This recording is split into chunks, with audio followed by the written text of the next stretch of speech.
monde et bon dimanche, puisque vous le savez, c'est tous les dimanches que nous avons le plaisir de vous proposer En roue libre. Après toute la semaine, vous pourrez la revoir à l'heure et au moment de votre choix. En roue libre, c'est une très belle émission de la part de 40 millions d'automobilistes. Il est donc là, c'est Pierre Chasseret. Bonjour Pierre. Bonjour Laurence, avec mon petit café du matin, vous m'en voudrez pas, hein, parce que là, compliqué ce matin.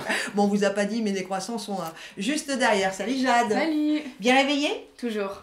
Alors évidemment, en roue libre, ce sera aussi Louane qui va nous rejoindre, et puis Gabin aussi, qui réalise en même temps. C'est une équipe de jeunes, et pas seulement... Si, c'est vrai, je suis totalement d'accord. Tous très jeunes, à part toi, mais c'est bon. Et toi? Merci.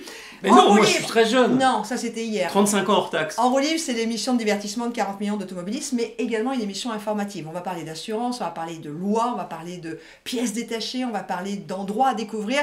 C'est partout, oui, c'est partout d'ailleurs, et c'est aussi parti tout de suite avec l'actu dans le rétro.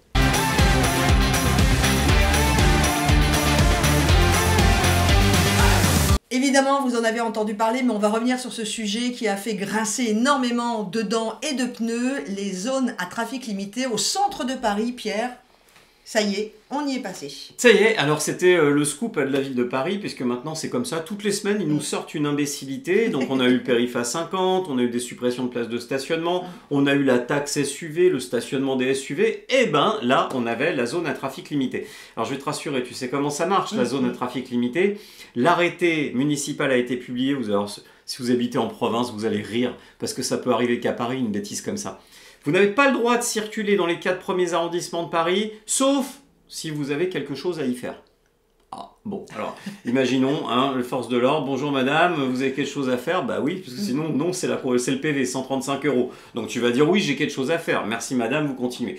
Et alors là où ça va être extraordinaire, c'est sur les modalités de contrôle. Il faudra, dans les mois qui viennent, à partir du 1er avril, et c'est pas un poisson d'avril, il y aura certainement un site internet qui se mettra en place du côté de la mairie de Paris sur lequel vous ferez une attestation pour avoir la justification du fait que vous avez le droit d'être dans cet arrondissement. Alors je me pose la question, comment on fait quand on va au restaurant par exemple? Est-ce qu'il faut appeler le restaurateur pour qu'il nous produise un justificatif de réservation?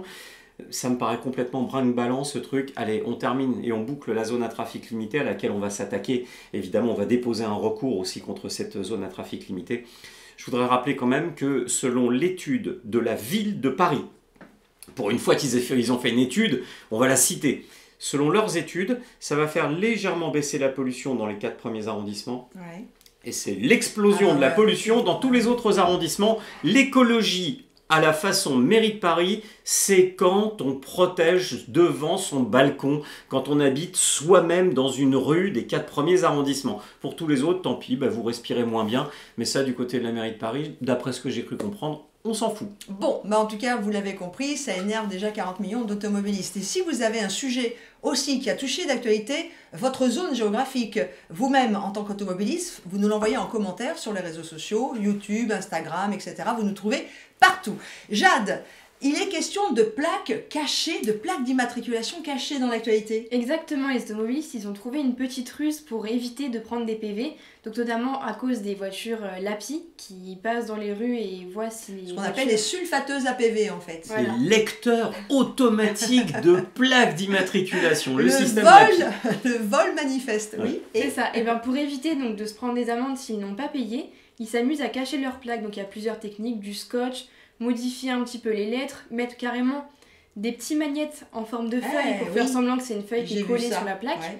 Et donc ça évite qu'ils soient verbalisés, reconnus en tout cas. Alors exactement. Ça marche. Je vais te citer une anecdote. J'ai fait une interview pour France Télévisions là, il y a quelques jours.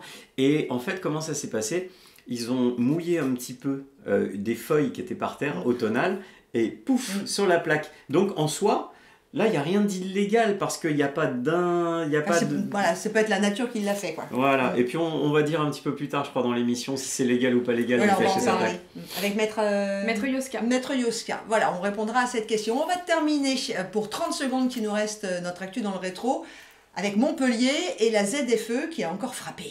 Oui, la ZFE, alors ça y est, Montpellier, ils sont jamais à court d'idées un petit peu stupides. Eh bien, ça y est, ce sera fait. La mise en place de la zone à faible émission. Alors certes, il n'y aura pas de verbalisation annoncée, mais la zone à faible émission reste bien en place. C'est une mort programmée pour la plupart de nos véhicules. Donc encore une fois, lorsque vous avez un maire écolo pareil, bien expliquer ce que c'est qu'un maire écolo. Un maire écolo, c'est celui qui t'explique qu'il faut faire de l'économie circulaire, qu'il faut réutiliser les choses plutôt que de les jeter, mais qui ne veut pas que tu utilises une ancienne voiture, il vaut mieux la jeter. Hein? Si tu n'as pas compris, c'est normal. Si, oui, j'ai compris. En fait, l'écologie, ça marche pour tout, mais pas pour la voiture. Parce que les écolos, ils n'aiment pas ça, la voiture. Ouais, d'accord. Voilà. Okay. Bon. Donc en tout cas, vous habitez Montpellier ou sa région, quand vous allez traverser Montpellier, la zone à faible émission, critère 3, voilà. ça y est. Et on va rappeler quand même que l'obligation nationale aujourd'hui d'imposer une zone à faible émission, à la base, c'était plus de 40 agglomérations en France. Aujourd'hui, il n'en reste plus que 2 qui sont dans l'obligation de les imposer. C'est Paris et Lyon parce qu'ils dépassent les seuils réglementaires de pollution. Si dans les autres agglomérations, vous avez des zones à faible émission qui s'appliquent, cette fois-ci, ce n'est pas de la faute de l'État. C'est de la faute du président de votre communauté d'agglomération. Autrement dit, souvent la tendance politique du maire de la plus grande ville. D'accord. Bon, comme ça, au moins, c'est clair, on en sait beaucoup plus. Merci. Jade, tu restes là? Oui. Parce que j'en connais un, là, il est déjà un petit peu râlé sur l'actualité dans le rétro. Il bouillonne. Il bouillonne sur la sortie de piste à venir. Évidemment, c'est en relation avec ce qui se passe aux États-Unis. À tout de suite. Évidemment, on te retrouve tout de suite, Pierre. Je parlais d'un lien avec ce qui se passe aux États-Unis cette semaine, avec l'élection, et c'est une sortie de piste que tu décides sur Kamala Harris. Pourquoi? Ouais, j'hésitais entre Karamba Harris ou Mickey Trump, et au final, j'ai choisi Kamala Harris parce qu'en fait, on a beaucoup, tu as vu à la télé, on a beaucoup parlé de cette élection américaine en regardant les points de tension, de clivage qui existaient entre tel et tel candidat. Bon, moi, ça m'intéresse pas. Ce que j'ai voulu regarder, c'est uniquement ce qui touchait à la partie automobiliste. Et je me suis aperçu, en fait, que, encore une fois, les médias, notamment français, ont laissé énormément de côté tout cet aspect, finalement, qui touche à notre vie du quotidien, le rapport à la voiture. Et on n'en a pas parlé, on n'a pas décrypté ça aux États-Unis. Et pourtant, là, il y avait un vrai choix politique qui était à effectuer pour les Américains lorsqu'ils étaient dans l'isoloir pour aller voter pour leurs grands électeurs. D'un côté, Kamala Harris, qui, elle, ne voulait et ne jurait que par le véhicule électrique aux États-Unis. Le véhicule électrique aux États-Unis. Vous imaginez quelqu'un qui habite le Texas, vous lui parlez d'une voiture qui a 400 bornes d'autonomie, il rigole. Donc de son côté, elle a bien compris d'ailleurs à mon avis que c'était une fondamentale erreur, parce que lorsque l'on tape sur la voiture aux États-Unis, le pays de General Motors, ça se passe pas bien. Et de l'autre côté, Mickey Trump, qui de son côté, lui, a été un peu plus intelligent dans sa démarche. Il a rattrapé Elon Musk avec Tesla, pour donner une vision positive de la voiture sur le côté électrique, et on connaît aussi son amour pour la voiture en tant que telle, celle qui ronronne, celle qui a du carburant, et cette politique de maintien des prix des carburants qui sont ultra bas. Donc au final, on se retrouve aux États-Unis avec un vainqueur qui a gagné aussi sur ce genre de sujet, sur des sujets de la vie du quotidien. Et je pense qu'en France, sans vouloir rentrer dans l'aspect politique des partis, je ne suis pas là pour regarder ce qui se passe en termes de politique de logement ou de quoi que ce soit. On va parler que de vision et de rapport à l'automobile. Je pense qu'il serait de bon ton pour nos candidats en France de s'inspirer de ce qui vient de se passer aux États-Unis. Ça a été la région des Grands Lacs et notamment autour de Détroit, ça a été extrêmement important dans cette course à la présidentielle. Il fallait autour de cette thématique de la voiture l'emporter. C'est chose faite avec un Donald Trump, arrêtons avec les petits sobriquets, avec un Donald Trump qui avait bien compris l'importance de la voiture dans le quotidien des Américains. Je pense qu'il a gagné aussi des points là-dessus. Et ça serait pas mal que du côté de l'Assemblée nationale, on le comprenne aussi avant qu'il soit trop tard. Il ne faut pas pleurer sur le lait répandu. Si les gens ne vont plus voter, c'est peut-être aussi qu'on leur parle un petit peu moins de ce qui touche à leur quotidien. Allez, moi j'attends la baisse des prix des carburants et des malus écologiques. Par exemple, et puisque tu parlais de la voiture et de l'importance de la voiture aux États-Unis, l'un des rendez-vous de Gabin, ça va être sur la Grande Torino. Ah ouais. Voilà, là, si on veut parler d'une voiture américaine, entre autres, et du bonheur de la bagnole américaine. Est-ce que tu sais comment s'appelait la voiture de Donald Trump quand il était président des États-Unis? Non. The Beast. La bête, c'était une voiture qui était renforcée au Kevlar avec je sais plus combien de centimètres. Tiens, on va faire la recherche et regardez comme par magie, Gabin va nous trouver ça. Regardez, hop, ça apparaît à l'écran. Vous avez The Beast, c'était la voiture de Donald Trump. Inutile de te dire qu'à mon avis, la voiture qu'il va choisir pour son mandat présidentiel, ça sera pas une Twingo. Ça me paraît un peu évident. Allez, est-ce que ce sera une Tesla? Tiens, ça sera intéressant à voir. Vu son rapport avec Elon Musk, c'est possible. Ouais, c'est jouable. À suivre donc. Allez tout de suite à suivre aussi sur notre rendez-vous en roue libre. C'est notre amie Louane qui va nous rejoindre. Et Louane, elle va prendre son cours de conduite. Enfin, faire quelque chose qu'on n'a pas le droit de faire, mais comme ça, On va tous savoir ce qu'on n'a pas le droit de faire.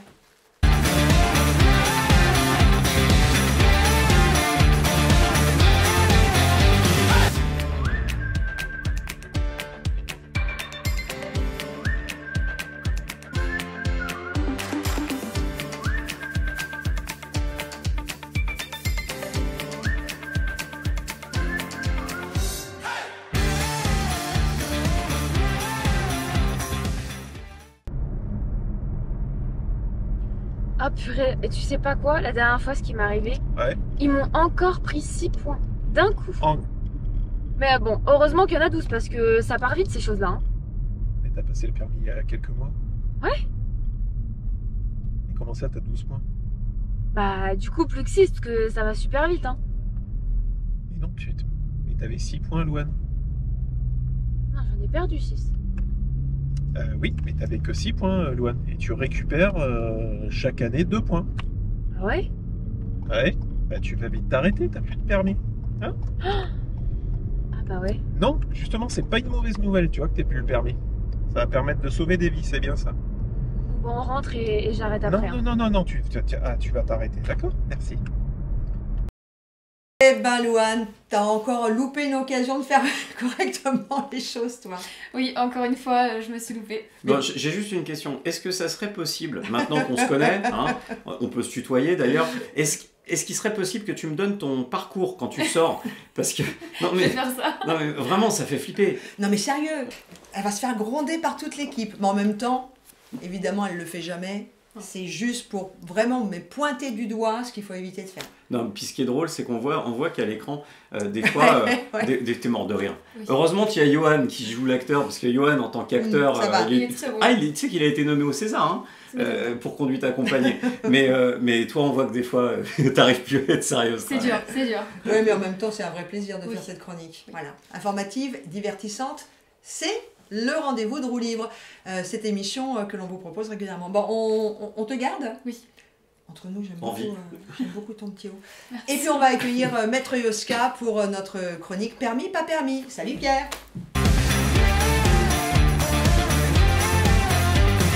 Et on accueille tout de suite Maître Yoska qui nous a rejoint. Bonjour Maître. Bonjour mesdames. Notre avocat spécialisé en droit routier avec une très bonne question. Parce que j'avoue que moi je suis un peu attirée par ça. Alors, on a vu que c'était la mode dernièrement, mais est-ce que légalement, je peux cacher une partie de ma plaque d'immatriculation quand je suis stationnée? En gros, pour vraiment expliquer, on peut Mais même... des fois je ne comprenne pas. Non, c'est pas ça. C'est qu'on peut même soit coller des feuilles d'arbres, ou il y a même des sites sur Internet qui nous proposent du Des fake. fausses feuilles. Ouais. Parce qu'il y a des sulfateuses qui passent partout et tout ça. Ouais. Donc en fait, se défendre, ça serait éventuellement de la légitime défense, en se disant que... Alors non, on faut être sérieux. Non, sérieux. Alors bien évidemment, vous en doutez bien, c'est une contravention, parce qu'à partir du moment où on tape dans le portefeuille de l'État se met en rouge, tout rouge. Et il ne veut pas bien évidemment que les personnes puissent éventuellement éviter une contravention parce qu'ils ont mis en place un stratagème qui leur évite de prendre une prune. Alors, il faut faire attention, vous avez deux choses différentes. Vous avez la personne qui retire sa plaque, et on le voit plus particulièrement sur les motos. Parce que vous avez des écouvillons, on retire la plaque, et puis on part avec, et puis on la remet au moment où... Bon, ça pose un problème, et c'est une contravention qui est punie étrangement uniquement d'une contravention de 135 €. Il faut essayer de comprendre pourquoi, tout simplement parce que vous pouvez perdre votre plaque, et éventuellement pas vous en rendre compte, et là vous êtes de bonne foi.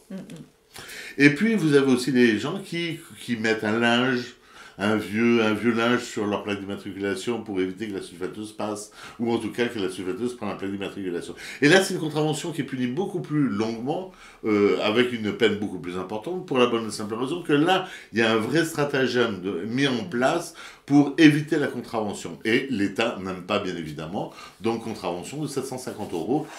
Oui, ça peut faire mal, mais il faut avouer aussi que c'est à la hauteur du stratagème mis en place, si vous voulez. Mais le coup de la feuille, imaginez, c'est l'automne, et hop, je roule, et il y a une feuille qui se met dessus, comme ça. Alors, c'est toujours la même chose. Une contravention, vous avez la possibilité de la contester devant le tribunal de police.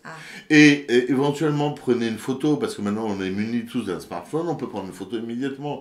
Et puis, essayez de plaider aussi votre affaire. La plupart du temps, c'est le coût de couche de graisse qui va faire d'un O un Q, ou éventuellement d'un 6 un 8. Donc là, bien évidemment, c'est une mauvaise foi caractérisée. En revanche, une feuille éventuellement qui s'est collée sur la plaque d'immatriculation, bien que ça soit éminemment suspect, ça posera après un problème. Eh bien, en tout cas, j'ai envie de vous dire, si vraiment la feuille a été collée, et si la sulfateuse est passée, et que le type ne s'est pas arrêté, vous ne recevrez pas la contravention. Donc vous n'aurez pas besoin de la contester. Je dis ça, je dis rien. En même temps, il ne s'arrête plus maintenant.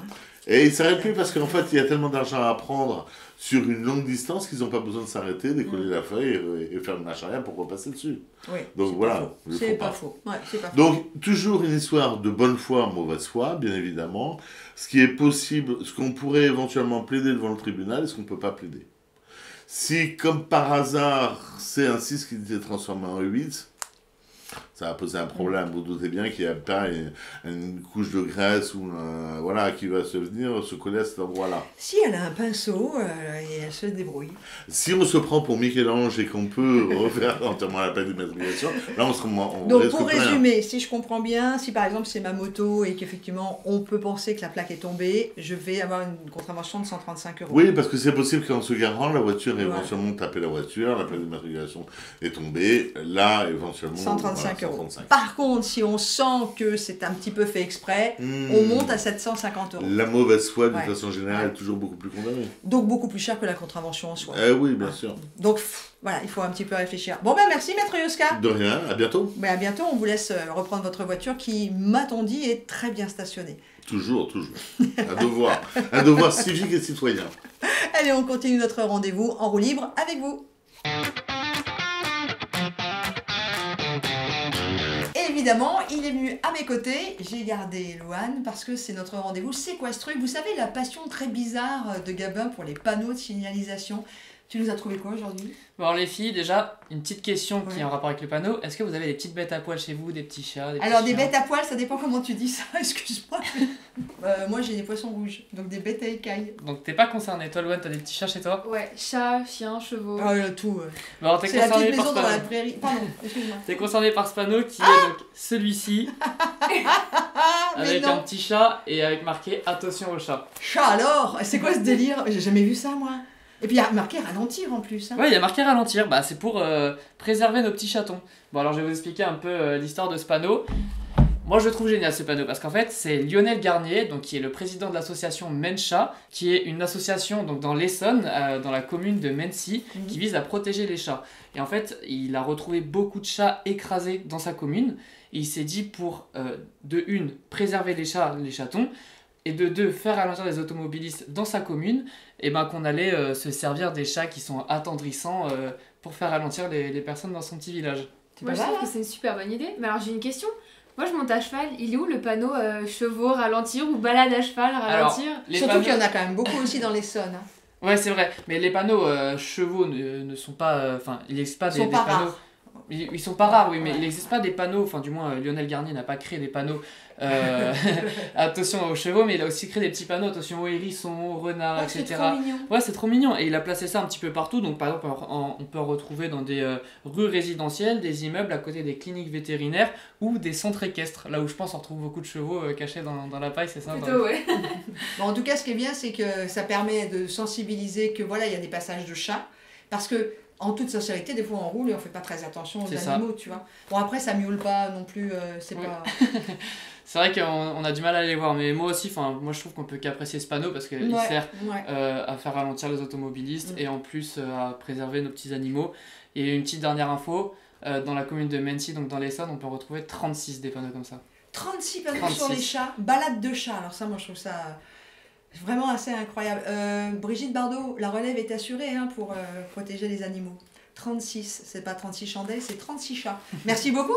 Bon, tu restes avec nous, parce qu'après avoir parlé de ce panneau sur balade de chat, alors ça je trouve ça incroyable, balade de chat. On va parler de voiture, c'est ton autre passion avec les panneaux de signalisation.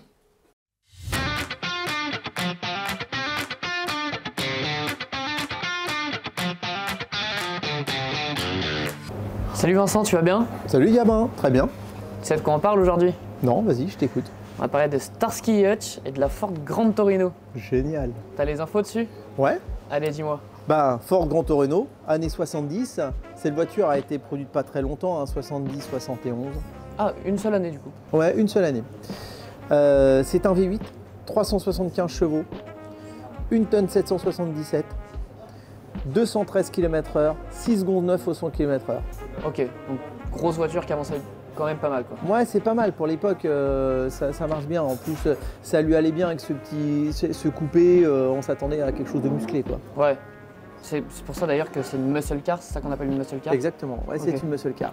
Alors, cette voiture, elle a été produite en 2 portes, donc le coupé qu'on a dans le film, bien sûr, qui fait plus sportif et ça lui va mieux, et la familiale en 4 portes. Ok. Et les gens préféraient plus la 4 portes, la 2 portes? Oh bah la 2 portes, Ah, coupé, évidemment. c'est toujours plus sympa, hein, si t'as pas de Évidemment. famille.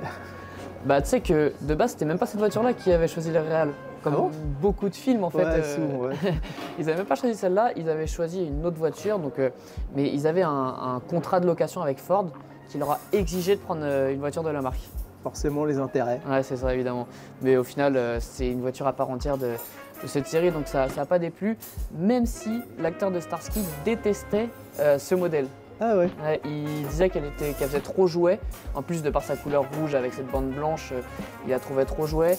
Et d'ailleurs, à un moment dans la série, les 2 acteurs, donc, pour leur rôle, se fâchent entre eux.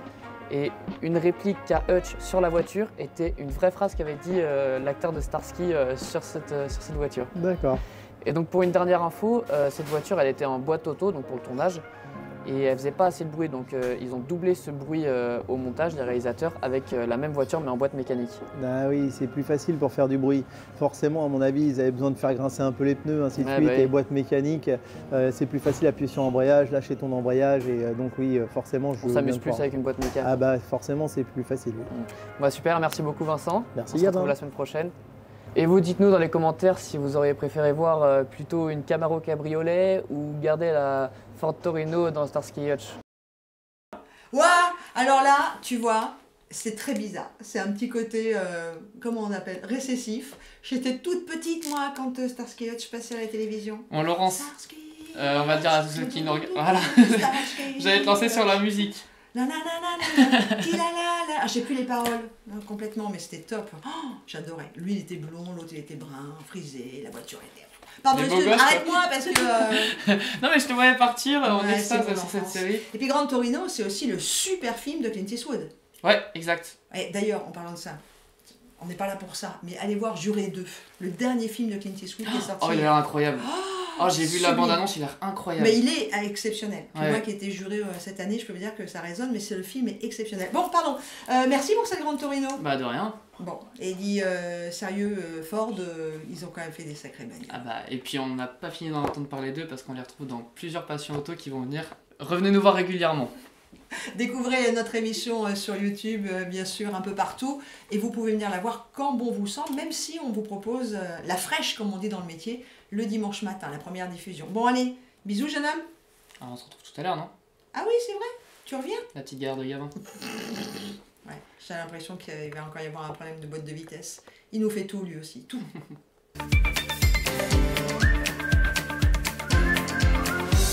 Dans notre rendez-vous en roue libre, vous savez que Pierre Chasseret, avec sa casquette de DG de 40 millions d'automobilistes, pousse des petits coups de... Je ne dirais pas le gros mot. Alors on l'a appelé ça me gonfle. Et alors là, ce qui te gonfle me gonfle aussi, parce que j'ai déjà payé plein de fois, c'est les fameux péages en flux libre. Eh oui, et pourquoi ça me gonfle? Parce qu'on est tous en train de se tromper de cible, Laurence. ouais. Parce qu'on cible qui? Alors je les ai vus, j'ai décodé les messages sur Internet, sur les réseaux. En fait, tout le monde en a après les sociétés d'autoroutes. Faux. Erreur, grave erreur. Pourquoi? Parce que qui aurait dû mettre en place une véritable campagne de communication? L'État. Est-ce qu'il est normal que la France soit l'un des derniers États, peut-être même le seul au monde, où en fait quand on circule sur une autoroute payante, il faille s'arrêter, glisser un ticket, attendre, mettre sa carte, attendre, appuyer sur le bouton, attendre, récupérer le ticket, attendre, puis remonter la barrière et redémarrer. Ça n'a aucun sens. L'erreur n'est pas de passer les autoroutes à flux libre. L'erreur, c'est de peut-être ne pas l'avoir fait avant et de ne pas l'avoir fait sur tout le territoire en même temps. Parce qu'en soi, ça n'a aucun sens de s'arrêter derrière une barrière, Laurence. Oui, mais sauf qu'avant, il n'y avait pas les technologies qui s'y prêtaient. Enfin, la louloute, elle vient de naître. Elle, c'est son époque, mais moi, la mienne, il n'y avait pas ça. Je sais, et c'est bien ça le problème. C'est que, par exemple, si tu prends la stratégie qui a été la stratégie gouvernementale au moment du 80 km/h, tu t'en souviens? Oui. C'était le gros sujet. L'État avait acheté des spots à la télé, des spots à la radio. On communiquait partout. Pourquoi? Parce qu'on bouleversait les habitudes de consommation des Français. Oui, notre manière de consommer la route. Là, c'est la même chose, c'est fondamental. Tu es sur une autoroute, on ne sait pas ce que c'est qu'une autoroute à flux libre. Alors, il y a ceux qui sont dans le fichier de 40 millions d'automobilistes, toujours la bonne idée. Eux, ils sont au courant, ils reçoivent les newsletters. C'est gratuit, pour information. Alors, on s'abonne, pour information. Et puis, en fait, vous avez ceux qui ne sont pas au courant. Et ceux qui ne sont pas au courant, eh bien, ils roulent sur cette autoroute, ils voient autoroute, flux libre, Quesaco, ils n'en savent rien. Ils continuent à rouler, à circuler. Et derrière, ils ont l'impression d'avoir été escroqué. Et voilà le problème. Et pour deux raisons. La première, c'est que le courrier que vous allez recevoir, c'est un courrier qui va vous demander de payer ce que vous devez. Uniquement ce que vous devez. Mais souvent, on a déménagé. Et quelquefois, certains d'entre nous n'ont pas fait le changement d'adresse sur la carte grise. Et qu'est-ce qui se passe? Le PV n'arrive pas, donc il est majoré. Et puis derrière, vous arrivez avec une énorme amende. Et en plus, qui est responsable de ça? Nous, parce qu'on n'a pas fait les changements d'adresse sur la carte grise. Donc, mon coup de gueule cette semaine, il va vraiment s'orienter sur le ministère des Transports. Monsieur Durovray, je sais que vous avez certainement l'intention de faire beaucoup de choses, mais il serait temps peut-être de s'y mettre sur ces mesures du quotidien, parce que votre prédécesseur n'a pas fait le boulot. Donc qu'est-ce qui se passe? Quand on modifie les habitudes de conduite des Français, on doit mettre le paquet en termes de communication. Personne en France ne sera nostalgique de la barrière de péage. Ce qu'on veut juste, c'est que l'État assume sa responsabilité et arrête d'envoyer la patate chaude aux sociétés d'autoroute. Je ne suis pas le dernier pour dire que les sociétés d'autoroute, parfois, je ne suis pas réputé pour faire des cadeaux. Mais là, pour le coup, on se trompe de cible. Les sociétés d'autoroute font le job. Ce n'est pas les sociétés d'autoroute qui ont souhaité le flux libre, c'est l'État. Et qui n'assume pas le job, c'est l'État. Donc il faut communiquer. Allez, un petit conseil pour nous tous. Je pense qu'on va devoir passer, quoi qu'il arrive, au transpondeur, autrement dit le petit badge télépéage dans la voiture, ça me paraît essentiel. Moi ça m'a coûté, normalement c'était 2 € le passage, je ne l'ai pas vu, et en plus je ne l'ai pas vu, c'est-à-dire que les premières autoroutes dans le nord de Paris qui ont ça, on ne voit pas le truc, on ne le voit pas, c'était en zone de travaux, je sais pas quoi, et comme j'ai pas payé tout de suite, ça me coûte 12,50 €, et ça fait 2 fois que ça m'arrive. Le petit transpondeur, ça va devenir essentiel dans nos vies. Non, mais c'est là où il y a du vol en fait, tu vois, parce qu'on n'a pas été informé, c'était mal indiqué sur cette autoroute, sinon j'aurais payé. Enfin, j'ai pas l'habitude de passer la barrière de péage sans payer. Donc, mais ne nous trompons pas de cible, s'il vous plaît, amis automobilistes, ne nous trompons pas de cible. Arrêtons de taper sur ceux qui n'en sont pas responsables. L'État doit impérativement, tiens, c'est comme l'histoire des pneus hiver, communiquer fort quand on modifie les habitudes de conduite des Français, ça s'assume, comme dirait Édouard Philippe. Bon, et voilà, c'était le ça me gonfle de notre ami Pierre Chasseret. Je peux dire que ça m'a gonflé aussi, moi, et ça m'a dégonflé mon porte-monnaie. Ça, c'est autre chose. Allez, juste après, on passe au vrai du faux. On va parler là de 80 km/h, 90 km/h. On en est où de certains départements? On fait le point maintenant.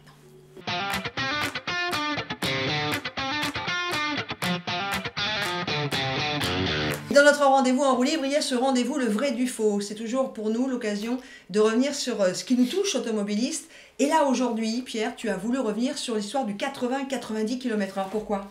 À cause de l'heure. À cause du département de l'Eure qui a repassé une partie de ses routes à 90 km/h. C'était la bonne nouvelle de 40 millions d'automobilistes de la semaine et j'en suis ravi pour tous ceux qui traversent ce département et tous ceux qui y résident. Alors évidemment, on peut se reposer la question, mais ça date de quand cette histoire où on est passé à 80 km/h? On est allé demander à Aurélie de 40 millions d'automobilistes. Bonjour Laurence. La décision d'abaisser la vitesse maximale autorisée sur toutes les routes secondaires en France a été prise en 2018 par le Premier ministre de l'époque, Édouard Philippe. L'objectif affiché de cette mesure était de sauver chaque année 300 à 400 vies sur les routes françaises. Cependant, aucune consultation n'avait été réalisée au préalable. Sans surprise, l'entrée en vigueur de la mesure le 1er juillet 2018 a provoqué la colère des usagers de la route. Avec la hausse du prix des carburants, c'était même l'un des principaux facteurs à l'origine du mouvement des Gilets jaunes. Mais Aurélie, le 80 km/h, c'était une mesure de généralisation sur l'ensemble du territoire. Alors pourquoi aujourd'hui on se retrouve avec des départements à 80, d'autres à 90 ? Pour contrer la mesure gouvernementale et apaiser la colère des automobilistes, les élus parlementaires ont adopté dès le mois de décembre 2019 un amendement à la loi d'orientation des mobilités. Cet amendement permet aux présidents des conseils départementaux qui le souhaitent de restaurer par dérogation la limitation de vitesse à 90 km/h sur les routes départementales. Attention, les routes nationales qui, elles, sont gérées par l'État ne font pas partie de cet amendement dérogatoire. À ce jour, ce sont 53 départements de France métropolitaine qui ont fait le choix de revenir aux 90 km/h sur leur réseau départemental. Dans le détail, on trouve 46 départements qui ont restauré la limitation de vitesse à 90 km/h sur une partie seulement de leur route et 7 sur la totalité de leur réseau. En 2026, l'Eure deviendra donc le 54e département à revenir aux 90 km/h et le 8e sur l'intégralité de son réseau départemental.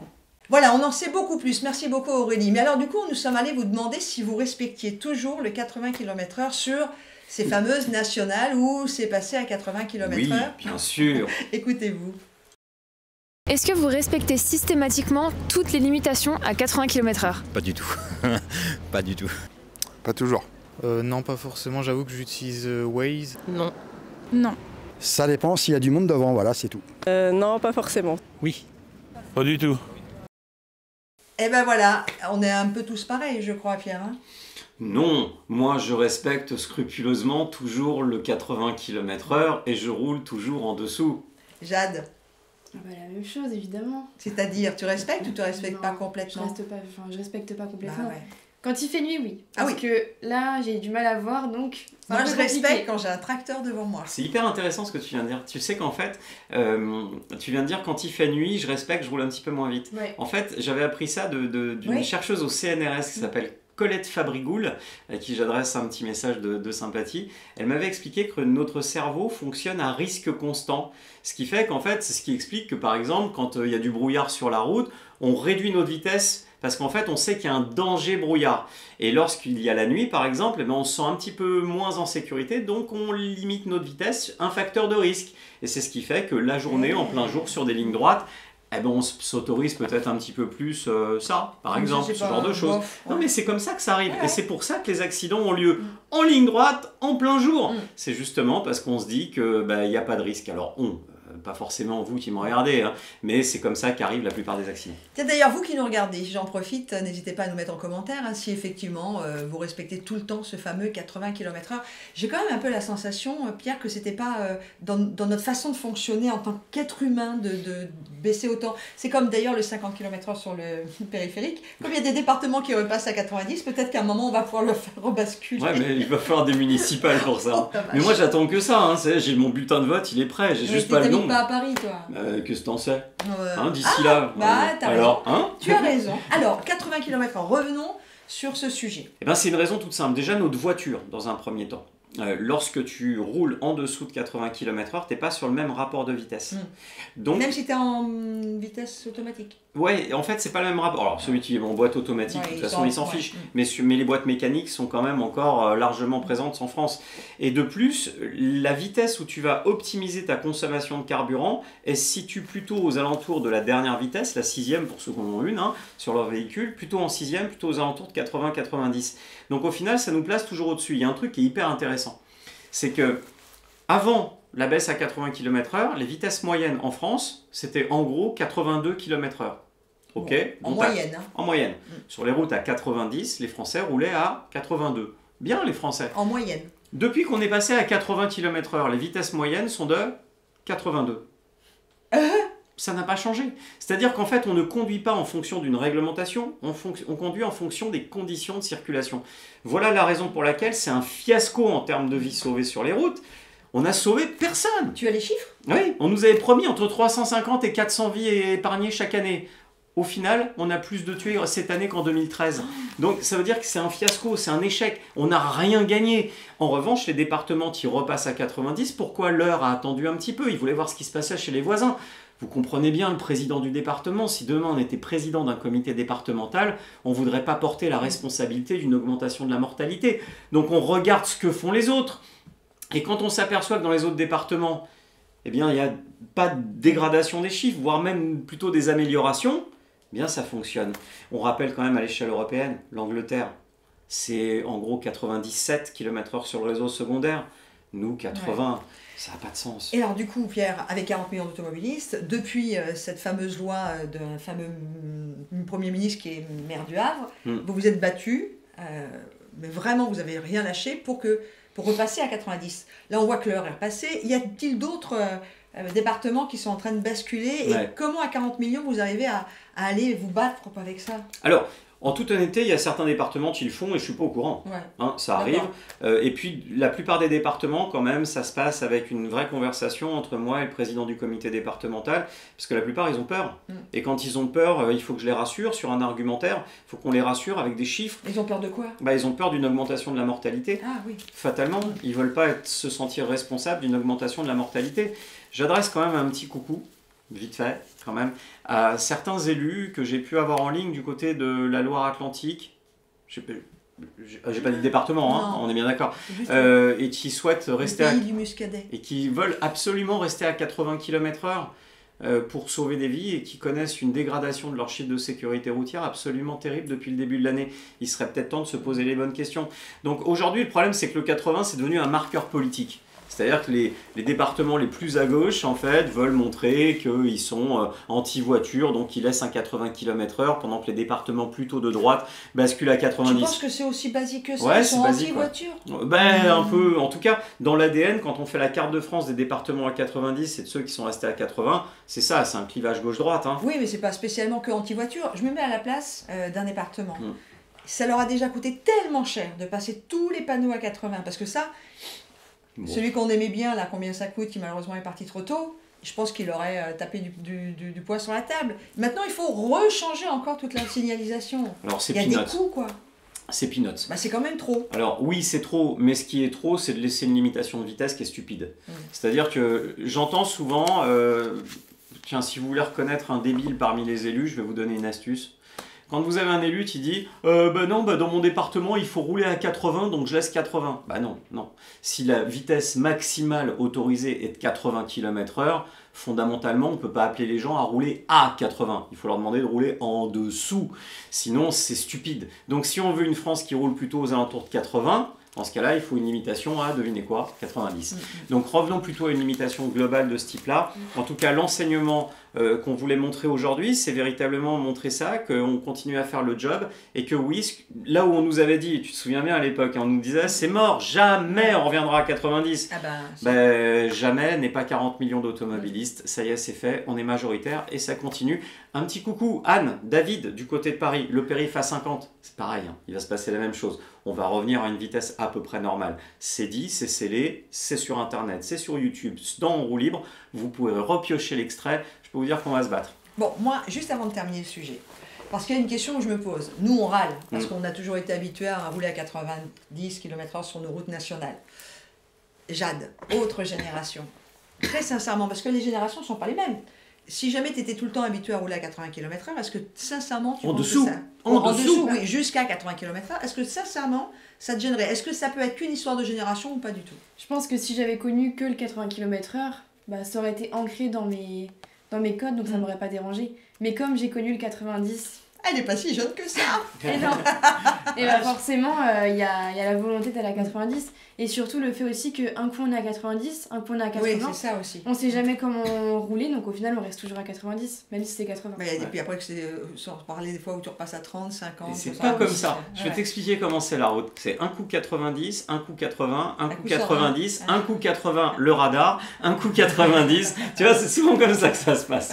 Bon, en tout cas, vous l'avez constaté, on continuera de parler de ce sujet parce que ça nous intéresse tous, automobilistes, mais pas que, motards également. Alors vélo...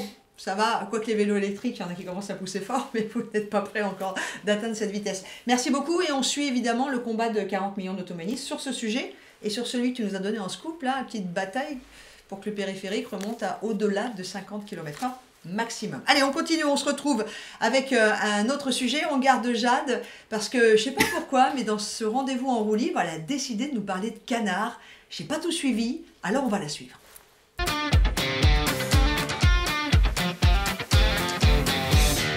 Aujourd'hui dans la petite vadrouille, on se retrouve place Vauban et je vous demande de faire une sortie un petit peu particulière. J'espère que vous n'avez pas peur de l'eau. Allez, suivez-moi. Bonjour, comment tu vas? Bonjour Jade, ça va et toi? Très bien, est-ce que je peux te laisser tout d'abord te présenter? Bien sûr, alors je m'appelle Philippe, Philippe Mallet, je suis l'un des fondateurs des Canards de Paris, on était 2 à la base dans l'aventure et on a créé l'entreprise en 2014. Ok. Donc là en ce moment on est dans le premier bus amphibie français en train d'accueillir des passagers pour partir sur une visite de Paris avec une partie route et une partie Seine. Super, bah moi j'ai hâte de voir tout ça, mais est-ce que tu peux me dire ce qui t'a donné envie de créer ce bus bateau du coup et quel est un petit peu son concept plus précisément? Ouais, bien sûr, alors le concept c'est tout simplement un bus qui va dans l'eau. Mais un peu au-delà de ça, on fait une visite avec vous allez voir un guide qui commente la visite, qui met beaucoup d'animation, beaucoup d'humour, etc. Et l'idée, voilà, c'est de voir tout l'essentiel de l'Ouest parisien depuis la route et depuis la Seine. Comment on a eu l'idée? En fait, ça existait déjà à l'étranger. On s'est posé la question, et depuis très longtemps, donc on s'est posé la question de pourquoi ça n'existait pas encore en France et c'est la raison pour laquelle on a mis 6 ans pour construire le bus, pour l'homologuer. C'était très très compliqué, il y avait énormément de normes et on est les seuls du coup à faire ça en France. Et donc j'imagine qu'on va faire un petit tour des monuments, on va voir lesquels? Alors on va voir l'essentiel de l'Ouest parisien, puis on ira faire le splash dans les Hauts-de-Seine, du côté de la scène musicale. Et à partir du Trocadéro, là ça devient moins classique, on part dans le 16e arrondissement, à travers le jardin du Ranelagh, vers les Maréchaux, Parc des Princes, puis on file à travers Boulogne pour faire le grand splash de mise à l'eau à la scène musicale, naviguer 20-25 minutes et revenir sur les quais rive gauche et profiter par exemple de la Statue de la Liberté puis de la Tour Eiffel sur le retour. Super, bah c'est hyper complet et bah, je pense qu'on se met en route. C'est parti, ouais, on est parti dans 2 minutes là, il faut mettre sa ceinture et on va s'amuser. Super.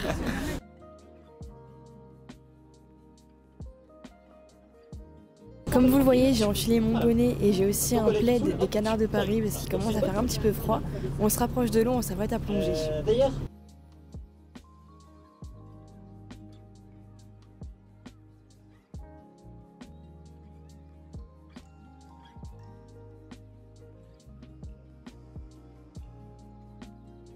Moi je passe vraiment un super moment sur l'eau, c'est très agréable, l'équipe est super, donc je vais en profiter un peu et on se retrouve après.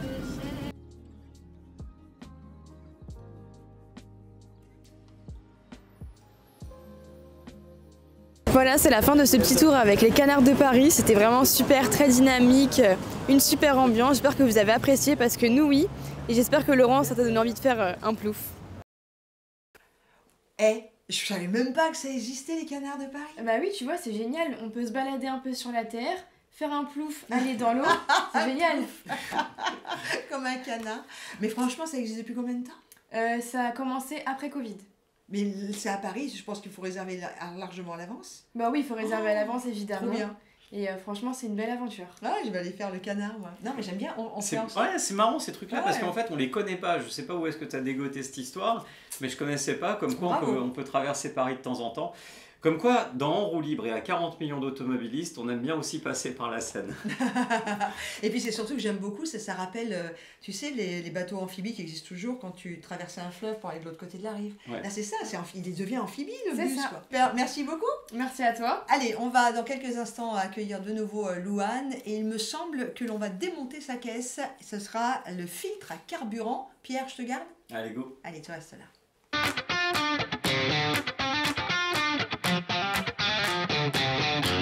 Moi, ce que j'aime bien aussi dans cette émission En roue libre, c'est que j'apprends plein de choses de ce qu'il y a dans ma voiture. Alors, c'est Louane qui nous revient avec Démonte ta caisse. Aujourd'hui, tu vas nous présenter quoi? Alors, Laurence, Pierre, je vous présente ça. Donc ça, qu'est-ce que c'est? Ah, je connais, moi. Bah oui, mais toi, t'as déjà mis les mains dans le cambouis. Non, c'est pas que j'ai mis les mains dans le cambouis, c'est que c'est la pièce qui a lâché le 8 mai, jour de mon anniversaire, où je me suis retrouvé en panne sur une portion de route entre Le Croisic et Nantes avec ma chérie, et où on attendait une dépanneuse. Donc, je vous rappelle quand même 8 mai, jour férié, attente dépanneuse, et ça s'est terminé quand, heureusement il faisait beau, on a ouvert les portes, on a mis l'autoradio, on a mis de la musique, et on a dansé de l'autre côté de la barrière. Oh, joli, de la glissière. Quitte à attendre, autant... Donc je sais ce que c'est, mais j'ai gardé le suspense. Alors, le filtre à carburant. Ah oui. Donc alors, le nom l'indique, je sais, mais est-ce que vous savez précisément à quoi ça sert? À filtrer le carburant.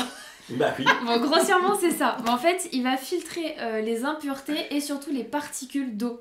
Donc c'est grâce à une partie crêpée qui va filtrer les particules d'eau. Et alors les particules d'eau, c'est très dangereux dans le carburant puisque ça peut gripper les injecteurs. Puis ça peut faire de la mayonnaise, non, avec l'huile, le machin, non, bref.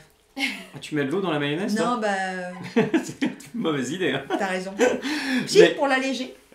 Tu mets de... Oh tu non. peux Ah mettre oui, mais un non, petit peu mais d'eau non. pour alléger ta mayonnaise. Bah, Attends. sauf que tu la fous. Incroyable cette émission Bon, culinaire du dimanche matin. Et vous, mettez-vous de la mayonnaise avec de l'eau? Non, mais non. Mais quand tu fais ta mayonnaise maison, après on revient à la pauvre, tu peux mettre un petit peu d'eau pour la rendre plus légère et plus Et d'ailleurs, tu sais que quand tu achètes de la mayonnaise allégée ou n'importe quel produit allégé, ça coûte plus cher. Et tu sais pourquoi? Parce qu'ils ont rajouté de la flotte. C'est de la flotte. C'est que de la flotte dedans. Allez, Voilà. chacun son goût en mayonnaise. Revenons sur ton filtre à carburant. Alors Pierre, est-ce que ton filtre à carburant, tu l'as changé tout seul? Ah bah non, je vais pas changer tout seul, non. Bon, alors sachez que ça peut se changer tout seul, mais il faut quand même être un minimum équipé et avoir quelques connaissances. On recommande pour les filtres à gasoil de les changer tous les 30 000 km et pour les filtres à essence tous les 50 000 km. Bien sûr, on surveille régulièrement puisqu'il peut y avoir des petites anomalies. Les signes d'usure que vous pouvez avoir, c'est une surconsommation de carburant, un moteur moins performant, des difficultés à démarrer la voiture ou même le voyant moteur, le fameux. Ouais, ou quand ça saute un peu sous la pédale, tu sais, quand tu ça appuies et qu'il n'y a pas d'arrivée de carburant. T'avais quoi. rien vu arriver, toi. En fait, Bah, t'as fait le coup de la panne à ta chérie, tu l'as fait exprès. Ouais, mais voilà, on était déjà ensemble, donc ça marche pas. Bah, c'est pas grave, on peut quand même continuer à faire le coup de la panne. Mais ouais, j'ai senti qu'il y avait des petits trous à l'accélération, mais bon, il n'y avait pas le choix, il fallait qu'on rentre à ce moment-là, j'ai tenté le coup et ça s'est pas passé. Parce qu'en fait, comme tu l'as dit, ce filtre va capter toutes les impuretés. Elles vont se mettre dans le filtre. Et moi, ce qui se passait à l'époque, pendant très longtemps, pendant plus de 100 000 km, j'avais roulé à l'essence, puis j'étais basculé à l'éthanol. Or, l'éthanol a un pouvoir détergent qui va décoller toutes les impuretés du sans-plomb, parce que le sans-plomb est pas aussi propre que l'éthanol en plus. Donc l'éthanol les a décollés et a tout mis contre le filtre. Donc contre le filtre, plus rien à la pédale. Donc c'est pour ça que il ne faut pas négliger ce que recommandent les constructeurs de boîtiers éthanol homologués, c'est-à-dire au bout d'un certain nombre de kilomètres, il faut impérativement changer son filtre à carburant. Donc du coup, c'est quand même plutôt bien de préciser à tout le monde de prendre rendez-vous quand on va faire la vidange, quand on fait l'entretien régulier, de regarder où on est le filtre. De toute façon, normalement, le garagiste regarde systématiquement et dit où on en est au niveau de l'usure du filtre à carburant. D'ailleurs, je ne sais pas combien t'as payé Pierre, mais je sais que le prix unitaire en fonction de la qualité du produit, c'est de 30 à 120 €, juste le prix de la pièce. Bien sûr, vous rajoutez la main d'œuvre. Oui. 300 balles. 300 balles. En tout cas, c'est ce que ça lui a coûté. Mais moi, j'adore. J'ai encore appris quelque chose. Franchement, tu reviens la semaine prochaine. Pas de soucis. Et vous en pensez quoi? Sérieux, grâce à En roue libre, on apprend exactement plein de trucs sur les pièces de notre voiture. Ça s'appelle Démonte ta caisse. Et c'est notre jeune mécano, la prochaine fois, tu vas venir avec ta combinaison. Elle va faire l'allume-cigare la semaine prochaine. Non, mais franchement, j'apprends plein de trucs. Tu vois, pourtant, la bagnole, je me connais un chouille, mais là... Tiens, d'ailleurs, tu as vu, il y a encore un allume-cigare dans les voitures. Il y a l'espace, mais maintenant ça va être pour mettre maintenant ça bascule en prise USB de plus en plus, mais pendant très longtemps on a continué à mettre un allume-cigare. On en parlera une prochaine fois. Tiens, allez, zoup, on continue parce qu'on va dépasser. Un allume-cigare, Laurence. Qui fume un cigare dans la voiture? C'est comme ça que ça s'appelait. Ah oui, parce qu'on fumait le cigare. Oui, mais ça s'appelle, on va lui garder son nom. Un frigidaire. Un frigo. Eh ben ouais, tu vois, c'est pour ça. Bon, allez, Zou, on refera un petit peu le dico de On roule libre plus tard. Nous, on continue. Juste maintenant, on va retrouver Gabin parce que lui, c'est pas du côté du filtre à carburant qu'il est encore en galère. Oh, quel sale gosse.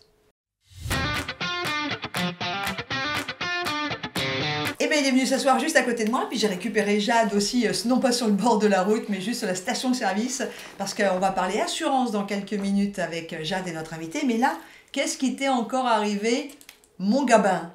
Pour pas dire mon gamin. J'ai eu un petit problème de boîte de vitesse. Donc comme toutes les semaines, quand il m'arrive une galère, je vais voir Gilles. Allez, go, c'est parti.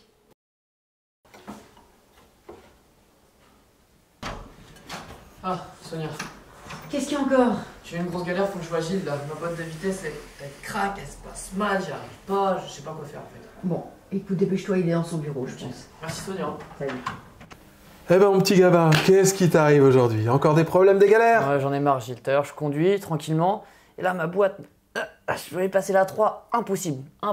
J'y arrivais pas, c'est dur, et j'y arrive, c'est à 4 et c'est dur. Et alors ça craque? Ça craque un peu, ça fait du bruit, c'est dur. Je sais pas quoi faire là. Ça fait ça depuis longtemps? Depuis une semaine environ. Mais tu dois avoir un fort kilométrage. Ah, je commence à avoir 180 000, un truc comme ça. 180 000 km. Est-ce que tu as déjà vidangé ou fait changer l'huile de ta boîte de vitesse? Non, jamais. Ah bah, il faut que tu fasses faire ça par un centre expert, un professionnel. La première chose qu'il va faire, c'est vidanger ta boîte de vitesse. Ensuite, il va remplacer ton huile usagée par une nouvelle huile. Et on a toutes les solutions en fonction de la boîte de vitesse que tu peux avoir sur ton véhicule. Et tu dois donc avoir forcément sur toute la pignonnerie de l'usure. Et c'est parce que tu as cette usure combinée à une huile qui n'a probablement pas été changée donc à bonne période que tu as des problèmes de passage de vitesse, ça craque, ça fait du bruit et tu as l'impression que tu vas tout casser. C'est bien ça? C'est ça. Et bien voilà. Donc il va vidanger ta vieille huile, il va remettre donc de l'huile neuve et puis il va ajouter donc un anti-usure boîte de vitesse manuelle Bardal qui va permettre de faciliter le glissement des pièces les unes entre les autres, qui a des qualités anti-usure pour stopper en partie l'usure donc prématurée de la pignonnerie de ta boîte de vitesse, et qui va donc supprimer les problèmes de bruit, de couinement et de passage difficile. Ça marche. Mais ça, tu dois le faire faire par un centre expert, parce qu'il faut de l'outillage spécial, il faut monter la voiture sur un pont, donc il y a toute une combinaison de choses professionnelles qui font que tu ne peux pas faire toi-même. Ok, et après je peux reprendre la voiture et tout va bien. Et bien après, tu verras que tu auras donc assuré la longévité de ta boîte de vitesse et tu n'auras plus de problème, ni de bruit, ni de passage, ni d'usure prématurée. Voilà, c'est la solution que je te préconise. Oh, nickel, encore une fois tu me sauves la vie, hein, merci. Ah oui, mais je suis là pour ça. Ah oui, quand même. Mais alors du coup, est-ce qu'il faut s'inquiéter? Et non, pas de panique, vous avez vu, Gilles nous l'a dit. Si la boîte de vitesse craque ou que les vitesses se passent mal, c'est sûrement une vidange à faire, la vidange de la boîte de vitesse, et l'huile à changer. Et puis surtout qu'on n'y pense pas assez souvent, mais une boîte de vitesse, ça se vidange aussi assez régulièrement. C'est ça, et vous avez entendu Gilles, il faut se rendre dans un garage pour faire ça. Et je pense que quand on va aller dans un garage, ce sera avec mon ami Ludo, mon ami garagiste. On le verra bientôt dans quelques semaines. Très bien, encore un nouveau qui va arriver dans l'équipe de En roue libre. Merci beaucoup Gabin, tu restes avec nous parce que ce qui va suivre va tous nous intéresser. Il s'agit des cadeaux, des assurances. Enfin, on va voir ça avec Jade tout de suite. Alors Jade, un sujet sur les cadeaux? Oui, t'as jamais vu de petites pubs passer, par exemple, on change ton pare-brise, en échange t'as une trottinette électrique, une console de jeu, il y a plein de petits cadeaux comme ça qui existent, et c'est totalement gratuit, donc tu payes juste ta prestation, changement, ouais. C'est ça, et on t'offre un cadeau, c'est pas C'est génial? qui offre ça? Ah bah, on va voir ça avec Olivier. Ah, Olivier Moustakakis Exactement. de assurland.com, c'est parti. Bonjour Jade. J'avais une question, je sais pas si t'as vu passer toutes les annonces où quand tu changes ton pare-brise, t'as des petits cadeaux offerts. Mais moi, je me demande, ils viennent d'où ces cadeaux et qui les paye? Alors, toute cette démarche un peu commerciale, hein, où on t'offre des objets multimédia pour lorsque tu viens faire réparer ou changer ton pare-brise, ça a clairement un coût. Donc, in fine, c'est derrière, l'assureur va rembourser, puisque si tu as la garantie Brimelas, tu seras indemnisé, mais ça constitue un coût pour l'ensemble de la collectivité des assurés. Donc, in fine, ça va se répercuter aussi pour chacun d'entre nous sur le montant de nos primes, alors pas immédiatement, hein, mais ça provoque l'augmentation du coût des réparations. Donc il dit augmentation du coût des réparations, dit augmentation ensuite forcément de nos primes d'assurance.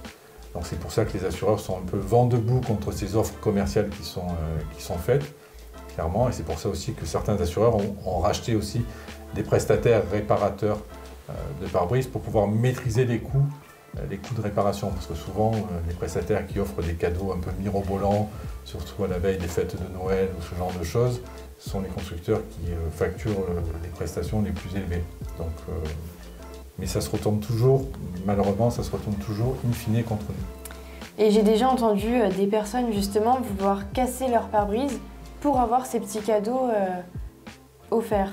Est-ce que du coup c'est considéré comme une fraude? Alors, c'est de la fraude, mais après, il faut que l'assureur puisse le prouver.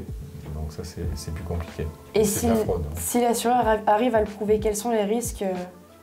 Bah là, c'est déjà un risque pénal, hein, c'est de la fraude, donc il y a une possibilité d'indemnisation minorée, voire d'exclusion pure et simple de garantie, donc de déchéance de garantie. L'assureur va résilier ton contrat, tu ne seras pas indemnisé.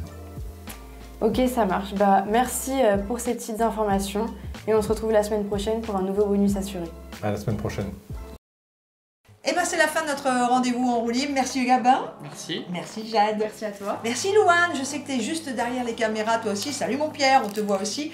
On se retrouve tous la semaine prochaine. Lenny sera avec nous aussi de toute façon, même s'il est derrière les caméras, il fait toujours partie de l'équipe. Et quant à vous, vous nous regardez bien sûr, vous vous abonnez, vous parlez de l'émission informative et divertissante. C'est juste ça en roue libre. À dimanche prochain pour un nouveau numéro.